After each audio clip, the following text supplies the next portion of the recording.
ngayon sa Shell. Andito ako ngayon sa Shell kasi meron akong titikman na chips.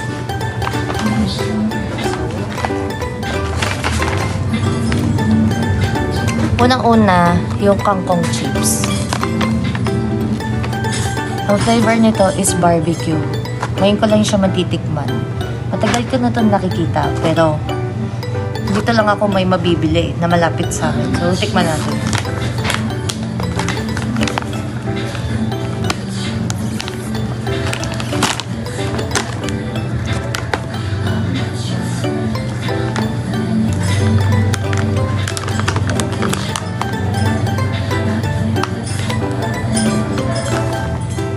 Pumpkin chips. Hindi siya ganun kabango pero.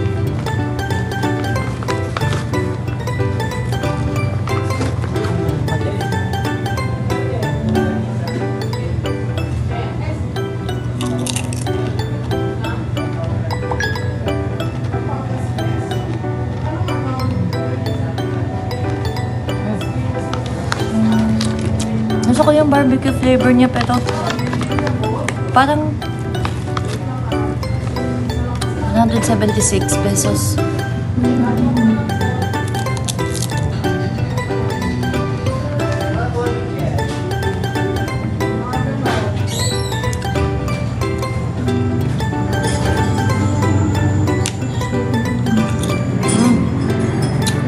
Parang mas masarap yung kangkong chips dun sa huli kong kinainan. Ano ba yun? Saan ba yun? Hindi ko maalala.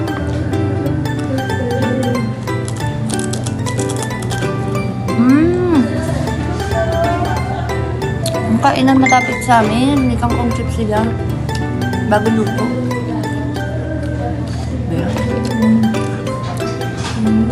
Kala ko sobrang sarap. Di pala.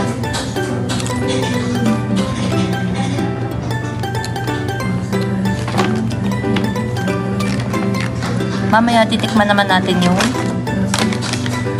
buchiron.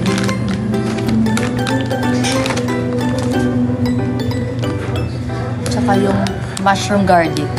Bakit ganito yung pagkain pag healthy?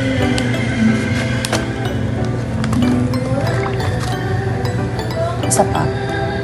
Mild lang yung flavor niya na barbecue. Sobrang crunchy na breading.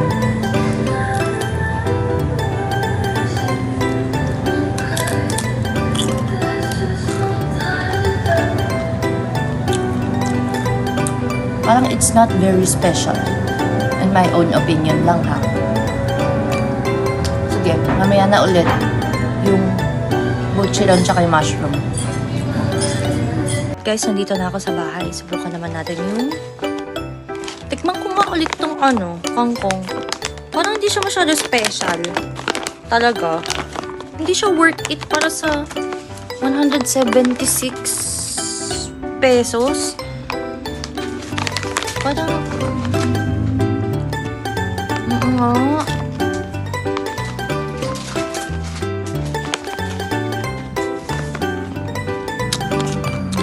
Hindi siya worth it para sa 176 pesos. Bala ko pa naman dalagahin. Pero nakakaumay. Pwede ko ito pagtsagaan, I guess. Tikman ko naman yung buchiron ng Shell. Buchiron ng Shell. Ito. Irene's Crispy Buchiron. Kasi ito, iba. Pedro's siya. Ito naman, Irene's. Actually, magkakaiba siya. Tikman ko to.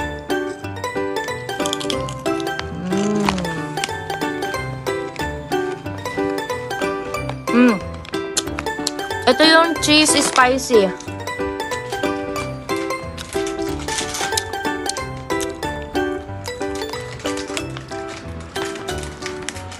Cheese is spicy.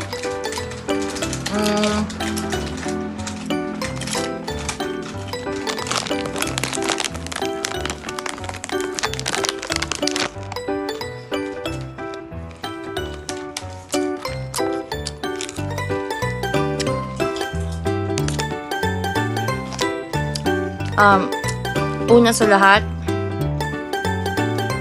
hindi ko naman masyado nalalasahan yung cheese. At meron lang siyang sobrang kapiranggot na spicy. As in, parang hindi spicy. Pero masarap siya. Walang lansa yung buchiron, masarap siya. So, dahil kaya hindi ko siguro malasahan yung cheese dahil sa sarap ng buchiron. Parang nung nagkaroon siya ng cheese flavor, hindi lang naging matapang yung pagka-original lasa ng buchiron. Then, ito naman isa, spicy lang. Nakalagay spicy lang. Tikman ko tong spicy.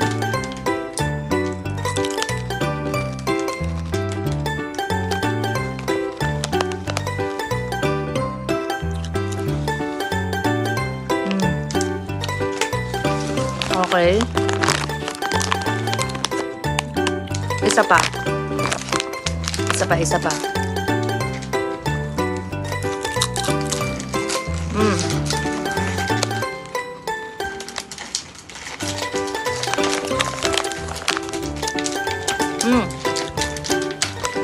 Mas masarap yung spicy. Oh my God. Ang sarap ng spicy. Parang mild na, hindi siya maanghang for me ha. Pero dun sa sobrang kapiranggot ng no isa, ito kahit paano, parang mas meron. And then, parang mas salty flavor siya. Mas gusto ko to. Ang sarap na original. The best talaga. So, tikman ko naman tong Irene's Mushroom Chicharon. Garlic flavor. Uy, ang bango. Ang bango. Ito na. Mushroom. Mushroom chicharon pala to. Mushroom chicharon.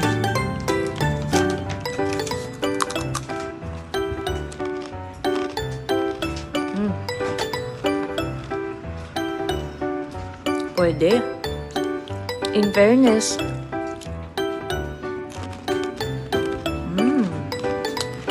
nasa ko ang garlic flavor. Nakatikim na ako ng mushroom chicharon sa 7-Eleven. Hindi ko nagustuhan talaga, nauumay talaga ako. So, ang produkto ni Irene, check, masarap. Pero yung Pedro's Kangkong, siguro, like, pwede na. But I couldn't say na,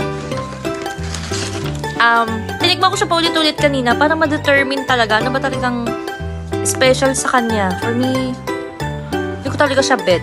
Siguro if may dip ako, meron akong dip dun sa rep. Yung garlic kineme na binili ko dun sa Pan de Manila. Hindi ko pa natitikman. Tikman ko naman yung matcha flavor na Silvanas. First time ko lang din ito matitikman. Isang kagat lang. So, ito na. Cream to the cream to the cream.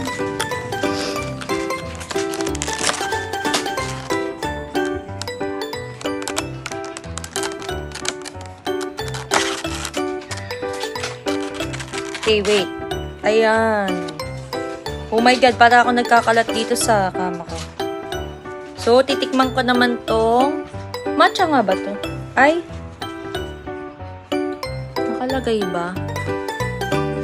Ube, pandan, strawberry, chocolate, original ba?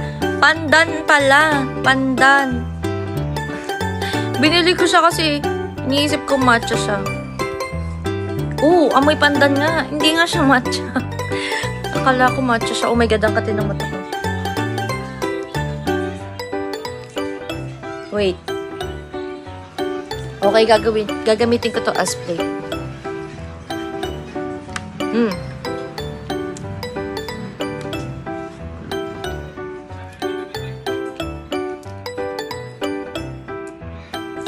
Lasang pandan, literal. Literal, pandan.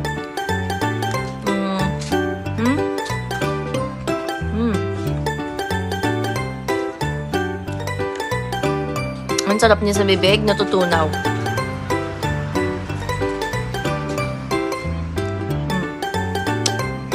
Tikam lang.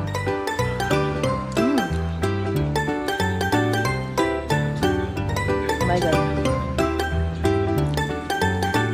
Hindi ko na siya ubusin. Tikim lang talaga.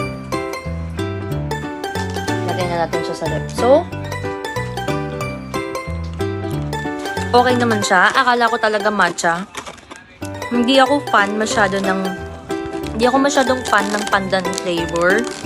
Sa mga may gusto ng pandan, lasang pandan talaga siya. And then, yung texture niya, yung buttery na natutunaw sa bibig, ganun pa din. Yung tamis niya, mas matamis. I don't know, I'm not sure. Pero, for me, mas masarap yung original flavor. Mas masarap yung original flavor para sa akin. So, ito, kakainin niya ng baby girl ko. Ang baby girl ko na bahalang umubos dito kapag tapos niyang kumain ng dinner. Yes, pwede siya mag-dessert or lunch. But right now, isa pang tikim dito sa mushroom chicharon ni Irene's. Tikman ko pa isa pa. Mabango talaga yung pagka-garlic flavor niya. Garlic flavor to ha.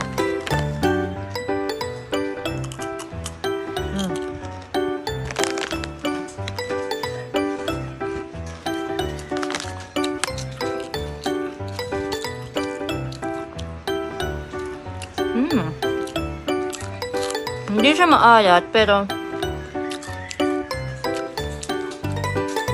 alam mo yun, parang ang sarap ng may masarap sa dulo. Hindi siya maalat, pero may something. Basta may masarap sa dulo. So sa palagay ko, masarap talaga doon sa garlic dip ko na pang tinapay. Meron pa akong ibang dip doon sa rep ko, kaso hindi ko alam kung ano. Siguro masarap dito sa soka. Feeling ko talaga mas masarap siya pag may dip. Overall, okay naman. Para sa price niya, ano to 130. Masyadong mahal din, pero no preservatives added daw Tas hindi din siya maalat. Then, okay naman yung pagka-garlic niya. So, I'm not sure if healthy or not. Hindi ko lang alam. Pero okay naman siya. Mushroom chicharon daw Ang pinaka-the best sa lahat is yung buchiron ni Irene na spicy flavor. Okay. Ito yung pinaka-worth it. Magkano ba to? Nakalimutan ko magkano to. I know, mas mura to Ang pinaka-mahal sa lahat is ito. Na hindi ko naman gustong-gusto. Yung lasa, hindi worth it para sa 176 pesos. Parang dalawang Pringles na ata yun or isang Lay's. So, labanan natin ng buchiron para masulit.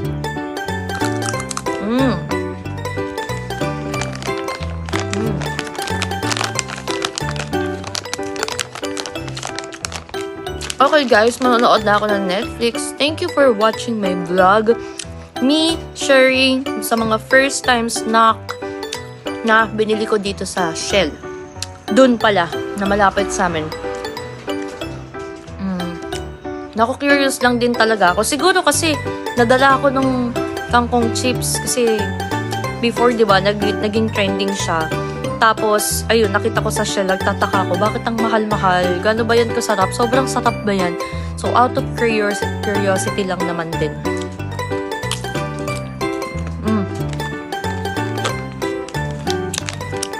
And then, kahit nabigo ako dati sa mushroom, chicharon, mushroom chips, whatever, doon sa 7-Eleven na nakakaumay. This time around, so far so good, hindi ako na bigo. And feeling ko naman, healthy naman tong chips ni Irene's. Kung saan man located to si Irene's, in fairness, masarap yung mga pasalubong chips niya. Thank you for watching my vlog. See you next time. Don't forget to subscribe and share. Bye!